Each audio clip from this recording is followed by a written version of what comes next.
Page 254 মাধ্যমিক test paper ভৌতবিজ্ঞান page practice চলছে। দেখো কীভাবে প্র্যাকটিস করে সবাই বইয়ের ধারে ধারে লিখে নিই সব উত্তর। এক দুটো প্রশ্ন আটকে সেটা আমি ডিসকাস করি। তো জলীয় দ্রবণে কপার সালফেটের তড়িৎ বিয়োজনে কী ঘটে, এই প্রশ্নটা দেখো। এটা 1 নম্বরের প্রশ্ন এসে কিউ একটু লিখতে হয়। 1 নম্বরের ফিজিক্যাল সায়েন্সে একটা অঙ্ক দিয়ে দিই মাঝে মাঝে, তখনও করতে হয়। আর এটা 2 নম্বরের স্টাইলে আমি লিখি, মানে উত্তরটা বলছি। 2 নম্বর বা 3 নম্বরের জন্য উত্তর দিতে পারে কোয়েশ্চেনটা। তো একটু বড় করেই লিখছি, এসে কিউ যখন পড়বে তখন তুমি একটু ছোটো করে লিখতে পারো এর থেকে। দেখো জলীয় দ্রবণে কপার সালফেটের তড়িৎ বিশ্লেষণে কী ঘটে। শোনো, কপার সালফেটের জলীয় দ্রবণে তড়িৎ বিশ্লেষণের উপরে নেওয়া হয় কপার সালফেট, ক্যাথোডে নেওয়া হয় কপার পাত, অ্যানোডও নেওয়া হয় কপার পাত। এটা এখন আমি বলবো না যে বিশুদ্ধ বা অবিশুদ্ধ। দেখো উত্তরটা দেখো, তড়িৎ বিশ্লেষণ কপার সালফেট, জলীয় দ্রবণে ক্যাথোড অ্যানোড অবিশুদ্ধ না, এখানে কপার পাত দুটাই কপার পাত। অ্যানোডও কপার পাত, ক্যাথোডও কপার পাত নিয়ে আছে, এবং সেই ক্ষেত্রে কপার পরমাণু দুটি ইলেকট্রন ত্যাগ করে জারিত হয়ে কপার প্লাস আয়নে পরিণত হয়, এবং ক্যাথোড সেই পরিমাণ কপার প্লাস আয়ন দুটি ইলেকট্রন গ্রহণ করে কপারে বস্তুতে পরিণত হয়, মানে ওটা ক্যাথোড পাতে চলে গেল আর কি।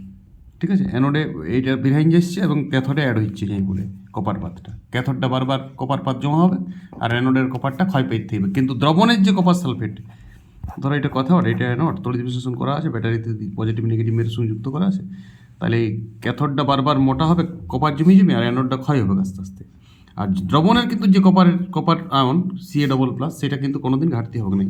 এর এক্সটেন্টও দেখা দেবে উপরে, কপার সালফেট Cu++ আর SO4 সালফেট -, এটাও দেখাবে উপরে। তারপর অ্যানোডে বিক্রিয়া, ক্যাথোডে বিক্রিয়া দেখাবে। ফলে দ্রবণের যে কপারের আয়ন Cu++ আয়নের পরিমাণ কখনো ঘাটতি ঘটবে না, কারণ এইটা বাইর হচ্ছে, তো এইটাতে যুক্ত হচ্ছে, তো এটা কভার দিচ্ছে। আর ব্যাটারির পজিটিভ মেরুর সঙ্গে কে যুক্ত থাকে, নেগেটিভ মেরুর সঙ্গে কে যুক্ত থাকে, ওইটা 3 নম্বর পড়লে তখন পুরো ডিসকাস করবে ভোল্টামিটার সিস্টেমটাও। কোন অ্যানোড, কোনটাকে আমি অ্যানোড বলছি, কোনটাকে ক্যাথোড বলছি, সেটা পুরো ডিসকাস করবি যখন 3 নম্বরের প্রশ্নটা দিবে। এইটা 2 নম্বরে পড়লে যথেষ্ট লেখা, 1 নম্বরে এর থেকে একটু কম লিখতেও তুমি পারো, শুধু এইটা লিখলেও চলবে। অ্যানোডে কী বিক্রিয়া হয় এবং ক্যাথোডে, আর এই তড়িৎ, এই 3টা লিখবে, তাইলেই তোমার 1 নম্বরের উত্তরটা হয়ে যাবে। আর 2 নম্বরের জন্য আমি লেখাইলাম, আর 3 নম্বরে আর একটু ডিসকাস করতে হবে যে কোন পাত্রটা অ্যানোড, ব্যাটারির কোন মেরুর সঙ্গে যুক্ত করলে অ্যানোড হচ্ছে, ব্যাটারির কোন মেরুর সঙ্গে যুক্ত করলে ক্যাথোড হচ্ছে। পুরো মনে এই যে ভোল্টামিটার, এটা তো ভোল্টামিটার বলা হয়, তড়িৎ বিশ্লেষণ যন্ত্রটার নাম ভোল্টামিটার, ভোল্টমিটার না। ভোল্টমিটার সেই তড়িৎ বিভব মাপার যন্ত্র, তো ওটা তড়িৎ প্রবাহিত তড়িতে আছে।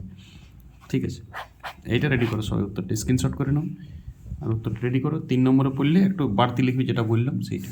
উত্তরটা ভালো, কোয়েশ্চেন ব্যাঙ্কে প্রায় টেস্ট পেপারে এটা দেখা যায়, মাধ্যমিকও পড়িয়েছি কোয়েশ্চেনটা। ওকে।